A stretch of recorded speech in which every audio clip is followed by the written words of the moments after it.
Welcome to the show that has it all. This is the Betfred Super League. What a game! Champions, challengers, newcomers, leagues faithful.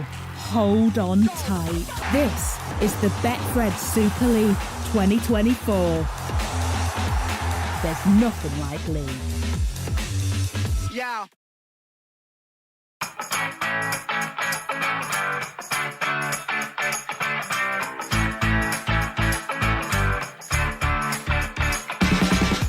No!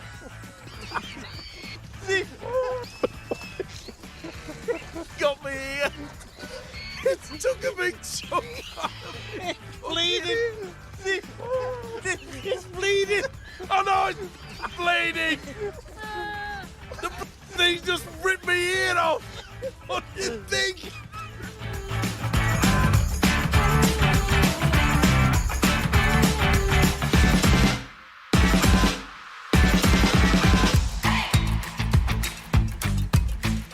Hello again and welcome along to this week's Eddie and Stevo, the podcast, where for half an hour or so every week we talk all things rugby league. And thanks as always to Betfred for their continued support. Well, Magic Weekend comes up this weekend. We'll talk about that shortly, but this really is a magical season. And what a race continues for the playoff places and ultimately the grand final on October the 12th. Round 21 last weekend, so just 6 rounds to go over the regular season, Stevo, and St Helens and Salford kicked things off. Now, Salford had beaten Saints twice already this year. If they won again, it would be a hat-trick of wins in the same season for the first time since 1938-39. Lance Todd was the Salford team manager back in the day. You remember it, I'm sure. You remember it well. I knew that was coming. That is for sure.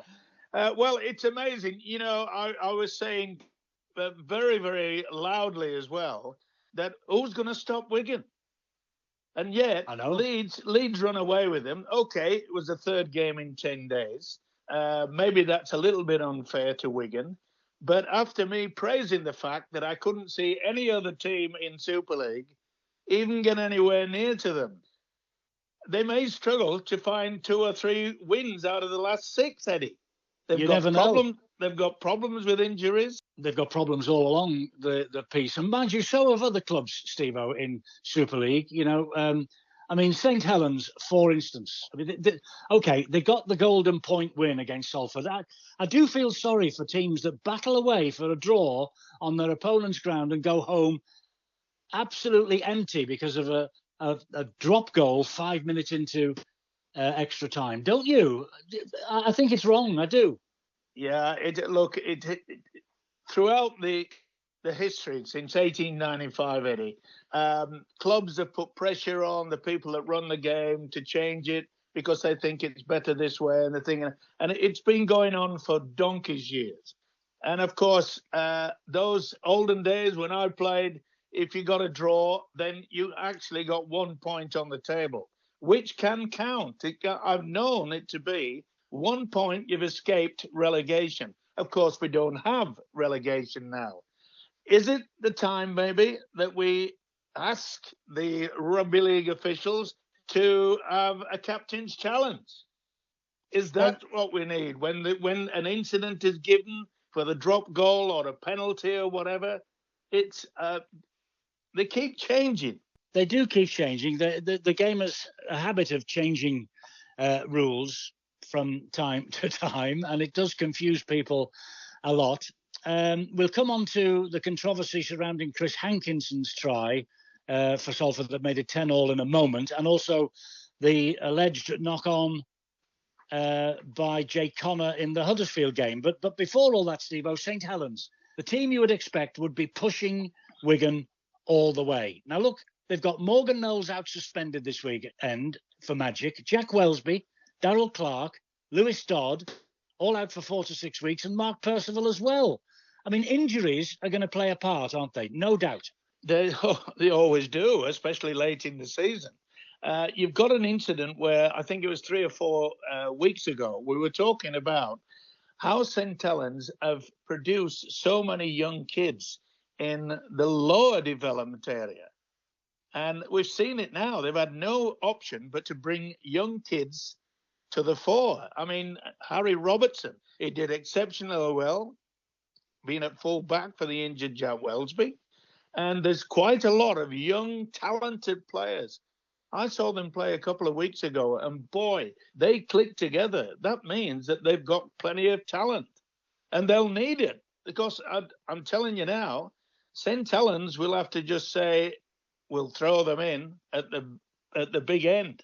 And this week, even more pressure because it's Wigan. It's Wigan at the Magic weekend. You mentioned Harry Robertson. Jake Burns is another one I think we should look out for. Someone who's coming next year, by the way, Stevo. It's now been confirmed. Tristan Saylor, the son of the Brisbane and Aussie legend Wendell Saylor, is joining the Saints from 2025. James Graham is the man Saints have got to thank because he persuaded Saylor to come to the UK. So they're not only looking to develop the youngsters, they're bringing the stars over as well.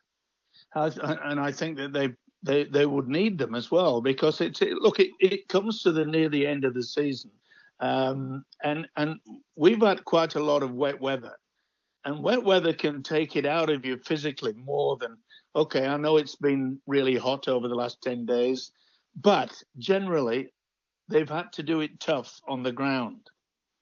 And it can affect anybody. I mean, as I say, you pick up 3 or 4 injuries and you are in the you-know-what.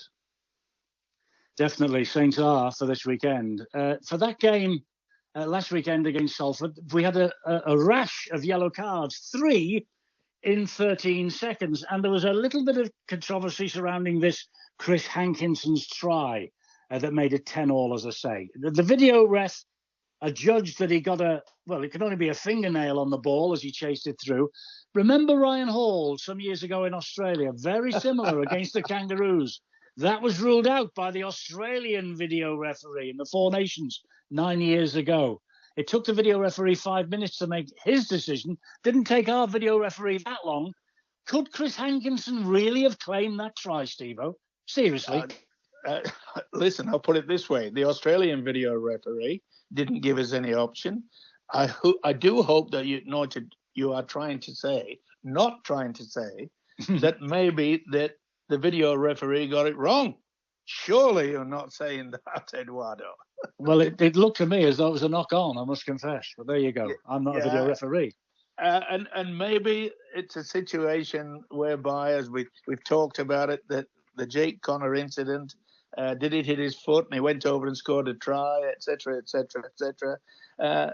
Maybe we will have to look at the fact that we'll have a captain's challenge in things like that. As I said, rugby league has never just stopped and changing things. They try to do it all the time.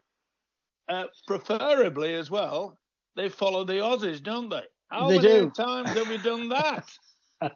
Well, they followed us for the Magic, and that's coming up for us this weekend. Salford, by the way, Stevo, they're aiming for a top 6 finish, despite the fact that they lost to the Saints at the weekend. They've got a points difference of -6. How's that happened?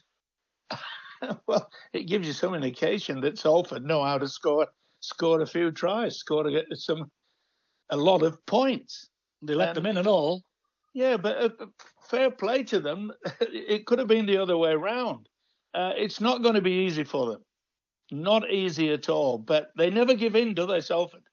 They don't. No, they don't. And they didn't give in at the weekend either. And they won't this weekend, I'm sure, at the Magic. Now, we've mentioned already the Jake Connor dropped ball. It seemed to be in the match against the Catalan Dragons. It seemed to be that it did come off his boot. And this is where you think the captain's challenge could play a part. But had the referee, Stevo, already blown for the knock-on? Had Catalan stopped? Is that why the line opened up for Connor to go across and score the try that never was? It's difficult to work that out, Eddie. It really is difficult. Look, once the whistle went, and it looked for everybody else that it was a knock-on. But when you look at the video, slow motion, it hit his boot. So it should have been play on. Why didn't the video referee get involved here then?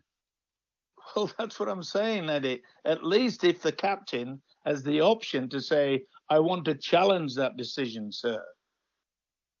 And maybe that has to be brought in. because there's no point in anybody or any fan or any club or any coach saying, it's unfair. Well, if they feel it's unfair, then do what the Australians have done and have a captain's challenge. So therefore, we could slow the video replay down and we can see for sure one way or the other. That's, of course, if you've not got an Australian video referee, which you referred to many, many years ago. But I think that was just a mistake. Okay, a mistake. We'll give them that then. The other big talking point from the game against Huddersfield for the Catalan Dragons was the Sam Tompkins injury. Now, he limped off the field. He was at Saints the previous night as a pundit for Sky.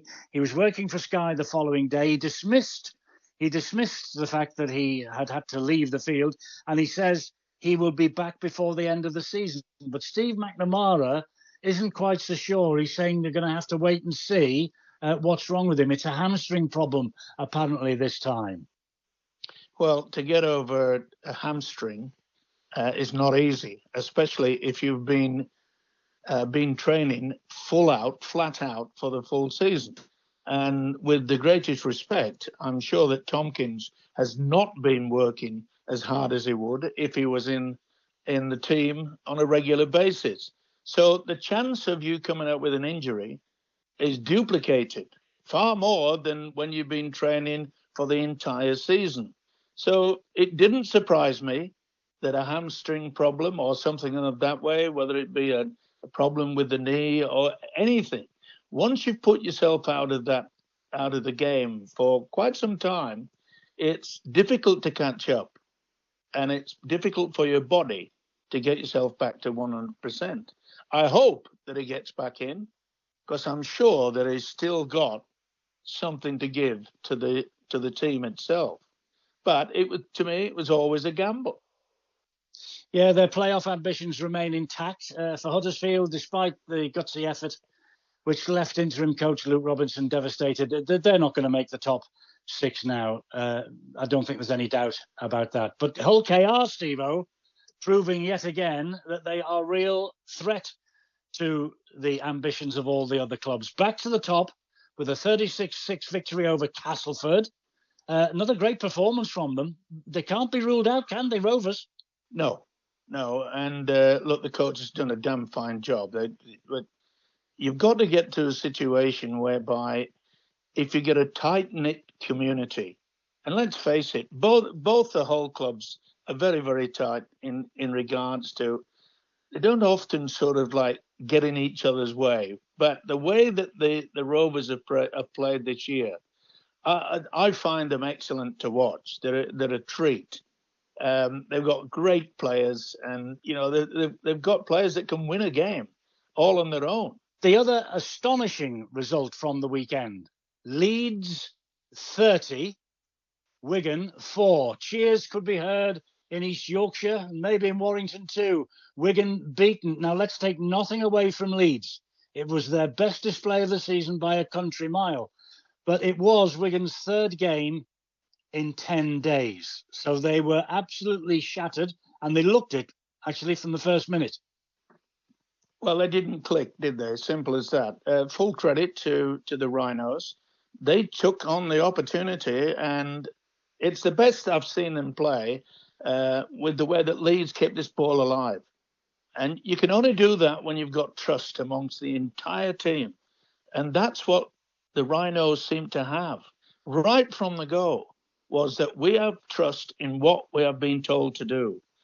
And it was soon evident that Wigan had no chance to get back into that game, because the way that Leeds just suppressed them in defence, and they took so many wonderful advantages. I've never seen balls go back inside. The support play was the best that Leeds have played, not just this season, but maybe for the last 2 or 3 seasons. The way they supported the ball carrier was outstanding. So Brad Arthur's signature as the new coach till the end of the season looks like it was a good move, eh? Well, as far as that win, yeah. But it has to be clouded somewhat by what you said earlier. Playing 3 games in 10 days, at this level, Eddie, the fitness is difficult to do it. It's difficult to do it for 80 minutes. Never mind, do it 3 games in 10 days. That takes a lot out of any athlete. Never mind what sport you play. To do too much, you just hit the brick wall sometimes. And as I say, I'm not taking anything away from the Leeds. They scored 22 points. And 20, was it 30. 30 points, right? And you just think to yourself, well, they must have played some good rugby league football, and they did. Oh, they did. It was amazing. And they're in the hunt for the playoffs now, big style. Salford, who we've mentioned, 6th on 26 points from 21 rounds. Leeds on 22, 4 points adrift. So it was a big win for Brad Arthur, and Rhys Martin did well as well. I think they'll miss him next year when he moves on, because he says he's disappearing into the mist. Can I just talk about Harry Smith's red card late on?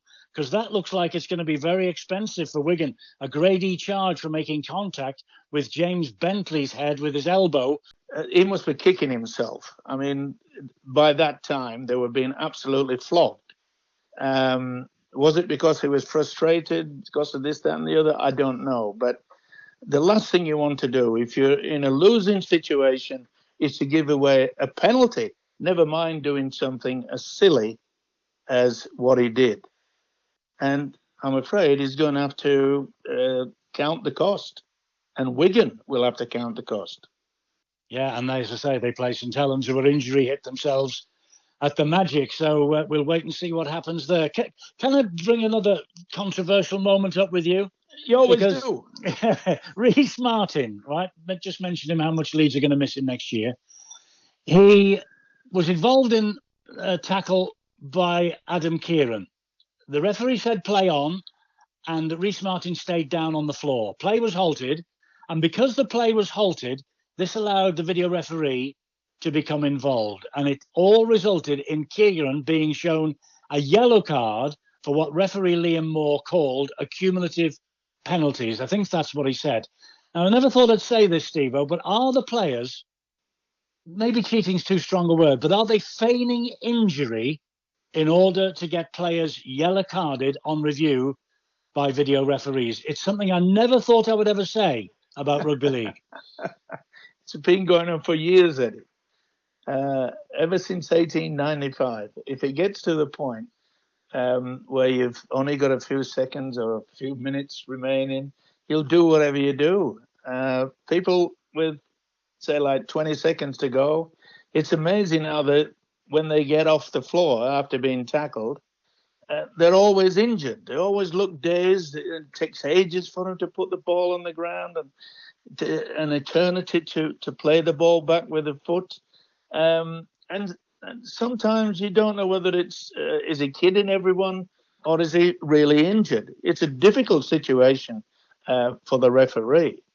Once again, we go to the point of that if the referee said play on, then if the man is lying down on the floor, which Rhys Martin was, then he should have stopped the game and brought on the physiotherapist or the doctor or whatever, and not look at the video referee. Well, the game did stop, Stevo. It did stop because Martin was down, flat out. But to my knowledge, the referee didn't request the video referee to look at it. Was it the other way around? Did the video referee say, I think he might have got a high shot there? We don't know. What happened. Well, I think that's what happened. I do. And that's because the game was stopped for the length of time. It has to be that way, but we can't prove it. But because the referee said, play on. I know. And Interesting. Oh, it's more than interesting, but as I say, it's been going on for ages. I can remember an incident in one game I was playing where our second row, John Bates, got a cliffhanger. And it was a high shot or whatever, but just to make sure, I rushed to him and said, lie down on the floor. We'll get a penalty. Oh, you started this. You started this. No, I didn't start it. I copied it from some old bloke that did it in 1895. I didn't think you were around then, but there you go. And we got a penalty. We got a penalty from him. So don't be disturbed, Eddie. Okay. It's been going on for donkey's years, and that's why it's important that we find out: did the video referee contact the referee, or was it the other way around? To my way of thinking, the referee said play the ball. So therefore, where did that information come from? Good question. We'll never get the answer to it. Warrington are back on track. They went to London and they won handsomely. Well, not handsomely, but they got the win. And the big talking point here, Sam Burgess making changes following the defeat to Hull KR last week. George Williams dropped, or was he rested, as the Wolves would prefer to say. Anyway, they survived. London gave another good account of themselves, but Warrington back in the hunt for the League Leaders' Shield again. Yeah, they were, and I actually met up with their coach, Sam Burgess, before the game. I haven't seen him for quite some time, and we had a little bit of a chat about it all. London played well, and quite frankly, if it wasn't for a few, shall we say, two intercepts, one was the full length of the field that put Warrington in front. It could have gone either way. It really could. It was a hot day, wasn't it? A blistering hot day. A lot of people would say, 36-22 win. Yeah, it was a big talking point. But and Sam Burgess had to make changes. Look, when you get defeated to such an extent by the Hull Kingston Rovers last week, something has to be done. You can't just sort of say, well, it was those days. Sometimes a coach has got to say to the players, listen, you're not selected, etc., and so forth. But as he did tell me, he said we've also got a few injured players that will be due back. I can say that Warrington have to improve if they are going to be thought about as title winners. Amazing the way things changed, isn't it? Amazing the way the winds of Super League change week by week. We saw Lee down Hull 42-12. Good crowd, decent game, to be fair. But, you look at that whole lineup, Stevo, and we've been talking about them all year as well, and the fact that they've had a shocker of a season. At the start of the season, the squads are announced. Generally, the first 17 players named, 1 through 17, are deemed to be the first choices. On Sunday, there are only 2 of them. Twimavavi in 3 and Essie in 4 in the matchday squad. Big numbers on the backs elsewhere. Exciting youngsters coming through here, like Harvey Barron and Logan Moy. So perhaps 2025 holds a bit more promise for the Black and Whites. But not Lachlan Lamb. He's not going now. He's staying at Lee. Yeah, and I'm sure that Lee are very, very pleased about that. I'm not so sure the Black and Whites are. But it just shows you that when you've got a squad, it doesn't necessarily mean that you're going to have a very, very good season. And it's quite obvious that there's been that many, moves and changes, etc., and so forth. And I think that Hull FC have realised that they've got to dig deep and bring in their youngsters, just like some of the other top clubs have done. And it appears they've brought a lot in to perhaps get through this season. They'll just say, we'll wipe that. And they're looking towards next year. It's a very simple procedure. They're going to get a brand new coach, so that should lift them. And as you've seen with the amount of different numbers on their back, that they've been trying desperately to try and get back into some sort of groove. And that groove hasn't been working. Not at all. I wonder if it will this weekend at the Magic, because Magic Weekend rolls into Elland Road in Leeds. 2 days, 12 teams, 6 matches. Now, podcast listeners will know that I've been far from impressed with the choice of the Magic venue this year. But apparently, Stevo, day 1 is heading for a sellout. So what do I know? Do you really want me to answer that, Eddie? Silence is golden, old boy. Silence is golden.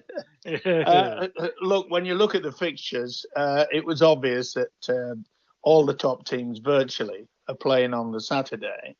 And when you think about the amount of crowds that, St. Helens and Wigan get there, it's going to be those sort of interesting days. Now, if they have it away from Leeds, if they took it back up to Scotland or they go to Wales or whatever, or even down to London, and I'm thinking, it's pretty expensive to go to a hotel, because you need to go to a hotel if you're going down there. There's no point going that far and driving back and then driving back up again. So you've got at least 2 nights in a hotel. And in this day and age, perhaps a lot of people had said, well, it'll save us money. A family could be saving themselves £400-500, Eddie.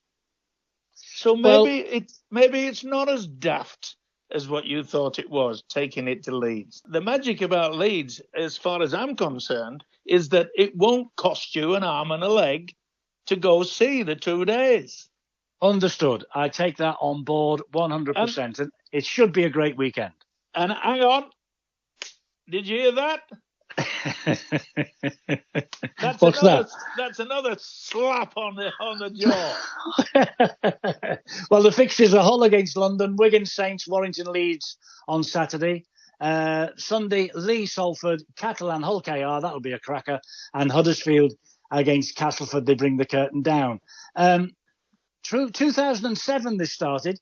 59,000 aggregate attendance over the 2 days. We've been to Edinburgh, the Etihad in Manchester, St James Park, Newcastle, Anfield, the home of mighty Liverpool Football Club. We've had 64,500 once over 2 days, the highest ever aggregate attendance. Now, I mention all that because I've read today Dublin and Paris being talked about as possible venues for 2025 and 2026. You say people are losing money, they're short of money. That's why Leeds is a success. Why would we go to Dublin or Paris? Can I just say, where did you get this information from? I can't reveal sources. Is it from the real down-to-earth rugby league fan and his family? That's what you've got to look at, the situation. Going to all those places, I know, is going to be expensive. Magic. I had someone that went to the Olympics in Paris, and he had to take out a new mortgage. It cost him that much money. And he said, I've never eaten as many sandwiches in his life because all the restaurants were so expensive. We were complaining last week in regards to the fact that we don't seem to get any information from the people that count, the people who are running the game. Maybe we shouldn't complain that people are now saying, we'll go and play in Paris, we'll go here and everywhere. Look, just let's end. News from Australia. Up here, of course, the great Billy Boston celebrated his 90th birthday last weekend. Happy birthday to Billy. Another great of the past and indeed the present, Wayne Bennett's been selected for the NRL Hall of Fame. He'll be inducted along with the late, great Jack Gibson later this month. He's a former international coach, of course, is Wayne. 900 plus first grade games, 40-year career, 7 premierships, 5 state of origin titles for Queensland. And so about time that he got put in to the NRL's Hall of Fame. Well, a lot of publicity. And he fully deserves it, have you just explained, Eddie. But he's in a little bit of trouble. A couple of months ago, when they announced that Wayne Bennett would be going back to South Sydney to coach next season, he made it quite clear that he had formulated and helped the Dolphins get to the top level. And he said he would not poach any Dolphin player that the Dolphin club wanted to keep. And what has he done this week? He signed Ewan Aitken from the Dolphins, and the Dolphins said, hang on, we want to keep him for another year. So put his foot in hot water, as He Wayne has. Bennett. But I'm glad that he's in the Hall of Fame, as with Jack Gibson as well. Two extraordinary coaches, two characters, and I had the pleasure of meeting both of them on many occasions. So, but it just shows you sometimes you forget. Yes. And it's obvious that Wayne Bennett forgot what he said a few months ago. Well, let me state here and now, I will not be looking to replace Mike Stevenson on the podcast in the future. And I will not be taking anybody on board other than the great man himself. Well, all applications on a postcard. Okay. All I can say is that our listeners will be saying, well, thank God for that. Good on you, Stevo. We'll talk again with fingers crossed in the not too distant. All the best. Enjoy the magic. Enjoy weekend. I will, because it's magic.